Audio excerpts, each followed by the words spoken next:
Welcome back, everybody, to another episode here of Era of Allegiance. Today we're going to continue on with the series and go into the mounts. Gonna get a brief tutorial of what these are about.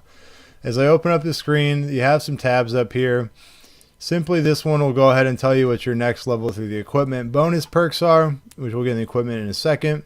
The preview, as you upgrade your mount through using the mount fruit, you can go ahead and see the different aesthetic appearances. As you unlock them, you can go ahead and change them to whichever ones you want, and then we'll get into the morphs a little bit later. I really like the level 10, but I digress. It's really truly a personal preference.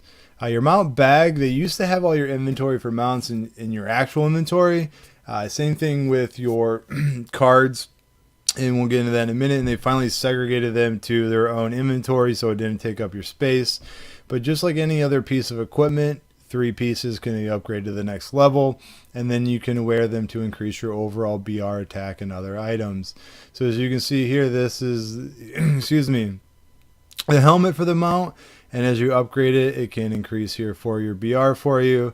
And these are overall BR increases. So these are essential to boosting that up, getting your attack up, and overall well-rounded character. As you can see, hit points, attack, reduces critical damage, damage reduction. All essential pieces here. Your mount is unfortunately a harder thing to upgrade, but very, very, very balanced and useful when it comes to defense and attack. With that being said, though, it's pretty cut and dry. You use the resources starting at a basic to rare, then here to epic to increase your mount's level. Each bar will give it a golden horse here for you. Once you reach 5 golden horses, then it'll increase the actual grade of the overall mount. And then if you go into the morph stages, this is kind of where you get into your costumes for your mount. Most of them will be acquired through spending money. Not all of them. The Horned Raptor here for you, you will get pretty early on in the game.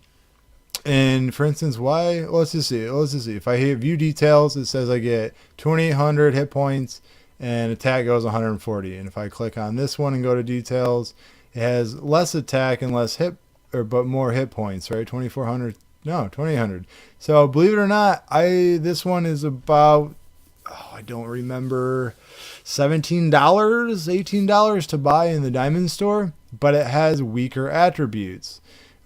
In this one, if I click on the attributes, way less, right? So if you'll notice, I have my attributes from this one regardless if I'm using my Titan or the Spotted Tiger or just, the basic overall normal mount for me. So just like the, not the costumes, but the titles, make sure you're using the attributes from your strongest regardless if you like the aesthetics or not.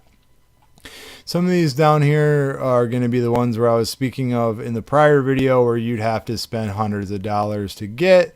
Some of you can get through events.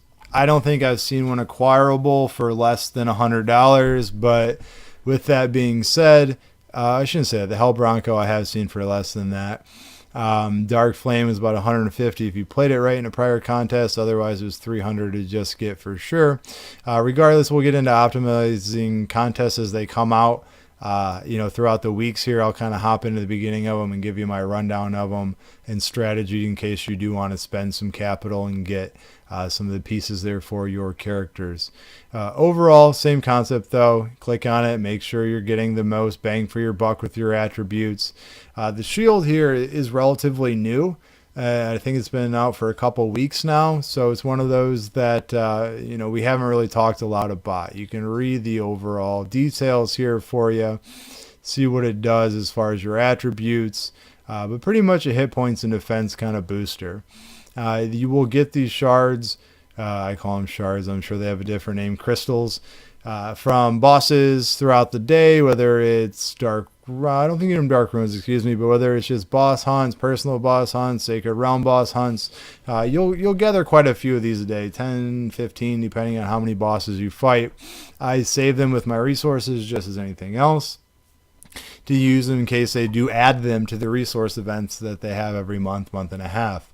The reinforcements, again, this is going to be the same thing. Celestial Essence, get them through boss hunts. keep them, save them. I personally save them because I don't know what they're going to do for the new resource event, because they never existed last time they had a resource event.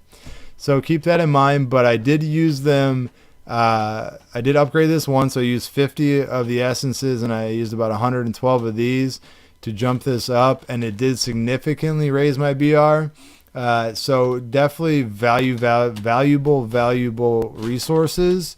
Hold on to them and gather them through boss hunts as often as you can, whether that's the boss slayer. Fight as many bosses as you can, regardless if you need the equipment, is the best advice I can give you. The overall skills here, not anything I've really messed around with. The mount skills are acquired through books. Books cost relatively a lot of money for what they're worth. 3 books, as you can see here, upgrades or activates the certain skills here for you. I've seen books range anywhere from $18. Sometimes you'll get a couple of them for rubies, but you're 2,000 rubies a book. So I haven't played around with this. I've been focusing my resources, diamonds and rubies, towards other things that I kind of get into in more strategic videos. But for this simple tutorial of the mount rundown, I'm not going to get into that here. So with that being said, basic rule of thumb with the mounts: continue to upgrade your equipment and you will get equipment through boss hunts.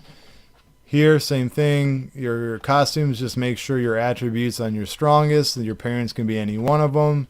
Save your shield resources for the next resource event, but it is a great BR and defense builder. And skills, I personally wouldn't spend my resources on at this point, and if I'm wrong and missing something, as always, please comment and let me know.